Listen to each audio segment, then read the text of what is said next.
Pemusnahan barang bukti kejahatan yang digelar di halaman kantor Kejari Lahat pada Rabu 14 Oktober 2015 dihadiri oleh Ketua Pengadilan Negeri Lahat Komandan Detasemen Peralatan atau Denpal serta Kanit Narkoba Polres Lahat. Barang bukti kejahatan yang dimusnahkan ini terdiri dari 17 pucuk senjata api rakitan, 24 butir peluru senjata api laras panjang, 41 butir peluru senjata api laras pendek, 106 butir peluru kecil.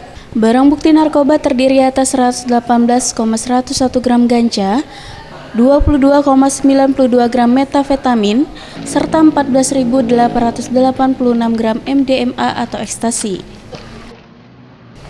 Barang bukti ini merupakan barang bukti kejahatan atas 36 perkara yang telah mempunyai kekuatan hukum tetap. Barang bukti narkoba merupakan barang bukti perkara dari bulan Februari hingga Oktober 2015. Sedangkan barang bukti senjata api rakitan merupakan barang bukti perkara dari tahun 2010 hingga sekarang. Kejari Lahat Helmi mengatakan, pemusnahan barang bukti berupa narkoba, senjata api rakitan, serta amunisi ini dilakukan terhadap perkara yang telah mempunyai hukum tetap.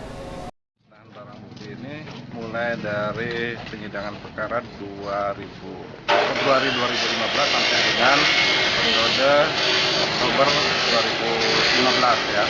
Dari 36 perkara ini dia telah mempunyai kekuatan hukum yang tetap.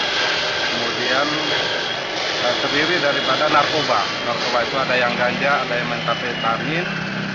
Kemudian ada beberapa butir peluru juga yang masih aktif dan tidak aktif. Kemudian ada juga dari perkara yang mulai dari tahun 2000. Selanjutnya, barang bukti narkoba dimusnahkan dengan cara dibakar di dalam tong besi. Sementara senjata api rakitan dimusnahkan dengan menggunakan mesin gerinda.